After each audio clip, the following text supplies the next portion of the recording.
तो गाइस, हम लोग फिजिक्स चैप्टर को देख रहे थे।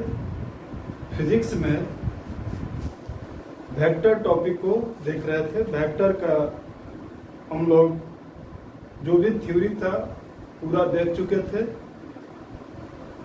इसका कुछ और न्यूमेरिकल्स बचा हुआ है, तो आज हम लोग कुछ अलग टाइप का क्वेश्चन को देखेंगे।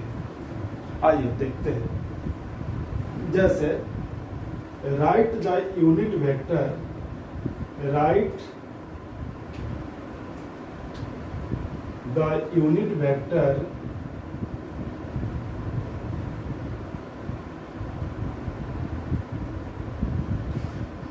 Vector of vector A. Vector A का यूनिट वेक्टर आपको निकालना है। Write the unit vector of vector A. इसको कैसे निकालेंगे?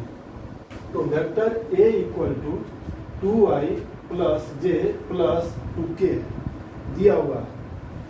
Vector A equal to 2i plus J plus 2k दिया हुआ है। हम लोग अब यूनिट वेक्टर निकालेंगे। हम लोग क्या करेंगे? यूनिट वेक्टर को निकालेंगे। वो कैसे निकालेंगे इसको देखते हैं।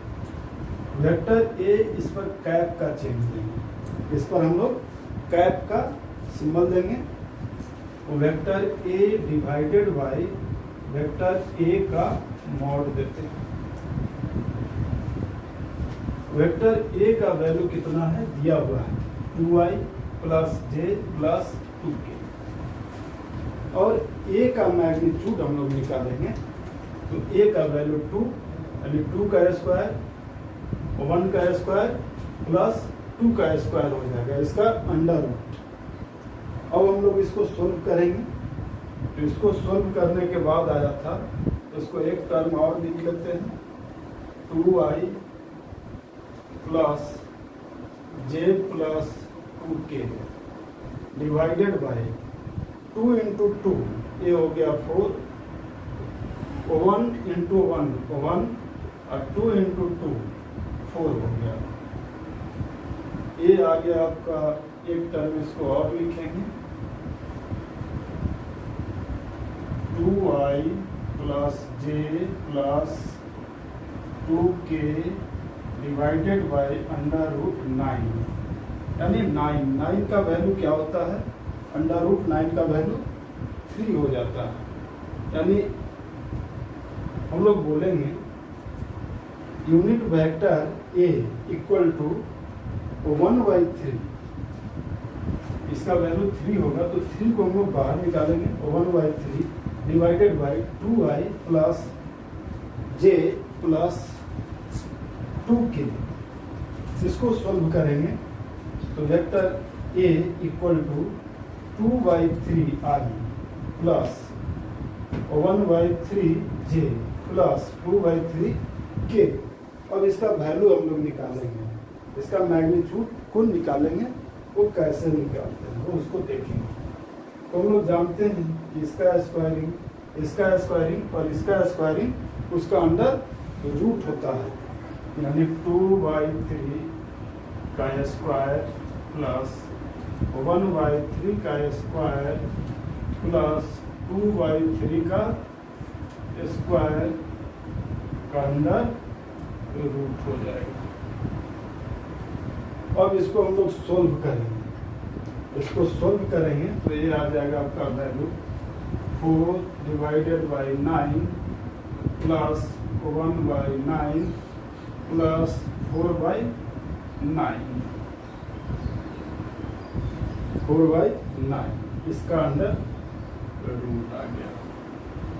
अब हम लोग क्या करेंगे? 9 को ये एलसीएम लेंगे, तो नीचे क्या आ जाएगा? 9 और एक क्या बचेगा? 4 प्लस 1 प्लस 4, यानी वैल्यू आ गया 9/9, यानी वैल्यू आ गया 1। यानी ए का यूनिट वेक्टर कितना आ गया? 4। इसको हम लोग फिर से देखते हैं। यदि बोर्ड पर क्लियर नहीं दिख रहा हो तो मैं इसको बताते चल रहा हूँ, उसको ध्यान से देखिएगा, क्योंकि बोर्ड छोटा है, थोड़ा देखने में प्रॉब्लम हो रहा है। तो मैं इसको एक बार बता रहा हूँ, थोड़ा ध्यान से देखिए। Right the unit vector of vector A का वैल्यू दिया हुआ है 2i plus J plus 2k। Unit vector of A निकालना है, तो unit vector of A equal to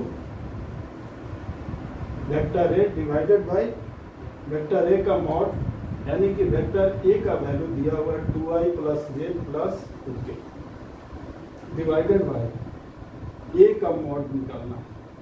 हम लोग जानते थे कि i का स्क्वायर प्लस j का स्क्वायर प्लस k का स्क्वायर का अंडर रूट होता था। तो उसी तरह से हम लोग इसको देखेंगे, 2 का स्क्वायर, j यूनिट वेक्टर इसलिए 1 का स्क्वायर, 2 का स्क्वायर, फिर आगे सोल्व करेंगे यहाँ पर 2i plus j plus 2k divided by 2 into 2 4, 1 into 1 1 और 2 इंटू 2 4। इसको फिर हम लोग यहाँ तक लिखेंगे 2i plus j plus 2k, इसको ऐड करेंगे तो अंडर रूट 9 का वैल्यू क्या होता है? अंडर रूट 9 का वैल्यू, इसको हम लोग सोल्व करेंगे 3 आ जाता है। अब हम लोग यहाँ पर आते हैं, जो 3 आया है वैल्यू 1/3, इसको हम लोग आगे कर लेंगे ब्रैकेट में 2i plus j plus 2k। ए का यूनिट वेक्टर हो जाएगा 2/3i plus 1/3j plus 2/3k।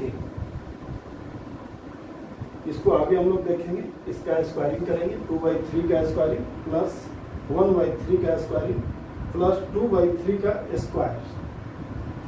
इसको यहाँ से सोल्व करेंगे तो ये 4/9 1/9 4/9 सोल्व करेंगे तो 9/9 आ गया, यानी 1 आ गया। वेक्टर ए इक्वल टू 1 आ गया। हाँ, अब हम लोग नेक्स्ट क्वेश्चन को देखते हैं। Find out the angle between vector A equal to 6i minus 8j and vector B equal to 4i plus 3j दिया हुआ है। इसको हम लोग कैसे निकालेंगे? इसको हम लोग सोल्व करने का प्रयास करें। हम लोग इसको डॉट प्रोडक्ट से भी निकाल सकते हैं, डॉट प्रोडक्ट ऑफ 2 वेक्टर्स या क्रॉस प्रोडक्ट ऑफ 2 वेक्टर्स, दोनों फार्मूला हम लोग चाहे तो यूज कर सकते हैं। तो जो अच्छा लगे वो फार्मूला को हम लोग यूज कर सकते हैं। ऐसा करते हैं कि हम लोग डॉट प्रोडक्ट ऑफ 2 वेक्टर को यूज करेंगे। तो vector A dot vector B equal to A का मैग्नीट्यूड बी का मैग्नीट्यूड कॉस थीटा, ये फॉर्मूला था। इसको हम लोग यूज करेंगे। कैसे करते हैं इसको देखिए। सबसे फर्स्ट में ए डॉट बी का वैल्यू निकालेंगे। ए डॉट बी, ए का value 6i minus 8j, B का वैल्यू 4i प्लस 3j। इसको सोल्व करेंगे ए डॉट बी, तो वैल्यू क्या आ जाएगा? हम लोग इसको सोल्व करेंगे 6 इंटू 4 24i डॉट i, फिर 6 इंटू 3, ये प्लस प्लस प्लस हो जाएगा, 6 इंटू 3 18i डॉट j। उसी तरह इसको इससे मल्टीप्लाई करेंगे तो minus plus minus 8 into 4 32 j into j dot i। उसी तरह plus A minus plus minus 8 into 3 24 J dot J. अब इसको सोल्व करेंगे। हम लोग जानते हैं कि आई डॉट आई यानी एंगल दोनों के बीच क्या हो जाएगा, जीरो हो जाएगा, और कॉस 0 डिग्री का वैल्यू 1 होता है। यानी ये बच जाएगा आपका 24 into 1 plus I dot J angle क्या होगा 90 degree, X axis Y axis angle 90 degree, angle 90 degree. यहाँ देखिए 18 आई डॉट जे, आई यानी एस इधर है एक्सिस और जे वाई एक्सिस, दोनों के बीच का एंगल 90 डिग्री। अगर कॉस थीटा के जगह 90 डिग्री रखेंगे तो ये पूरे टर्म क्या होगा, जीरो। इसलिए इसको हम लोग पूरे को क्या बोलेंगे, ये पूरे टर्म जीरो हो जाएगा। माइनस उसी तरह जे डॉट आई, जे और आई के बीच यानी जे और आई के बीच एंगल 90 डिग्री हो रहा है, यानी ये भी पूरा टर्म जीरो हो जाएगा। माइनस 24 जे डॉट जे, यानी जे ऊपर और सेकंड जे भी ऊपर, दोनों के बीच का एंगल 0 डिग्री, कॉस 0 का वैल्यू 1 होता है, यानी कि 1 ना लेंगे। आपका ये क्या वैल्यू 24 माइनस 24, यानी कि ये 0 आ गया, ये वैल्यू 0 आ गया, यानी वैल्यू आ गया vector A dot vector B equal to 0। अब हम लोग को निकालना है क्या,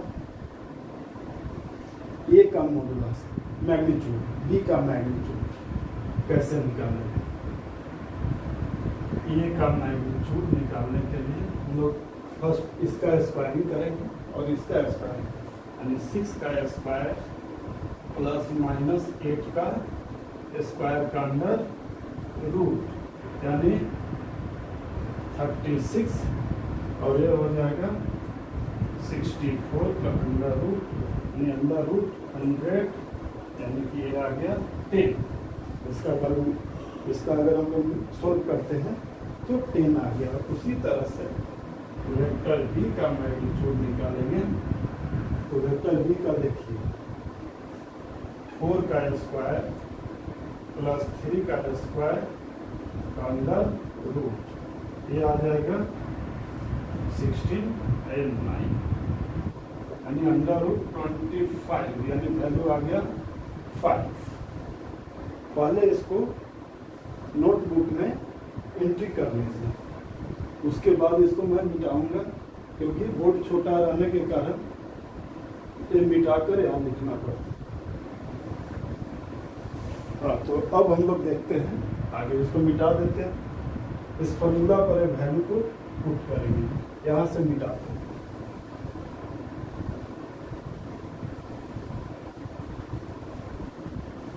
अब देखिए ए डॉट बी का वैल्यू 0 आ गया है। ए का मैग्नीट्यूड 10 इंटू बी का मैग्नीट्यूड 5 कॉस थीटा, यानी कॉस ये हो गया value 0 divided by 50 cos theta, यानी cos theta equal to 0 by 50 आ गया, यानी कॉस थीटा इक्वल टू कितना आ गया 0, कॉस थीटा इक्वल टू 0, यानी कि कितने डिग्री का वैल्यू ये 0 होता है, कॉस कितने डिग्री का वैल्यू 0 होता है, तो थीटा इक्वल टू हो जाता है कॉस 90 डिग्री का वैल्यू 0 हो जाता है, यानी ए और बी, वेक्टर ए और वेक्टर बी के बीच का एंगल 90 डिग्री होगा।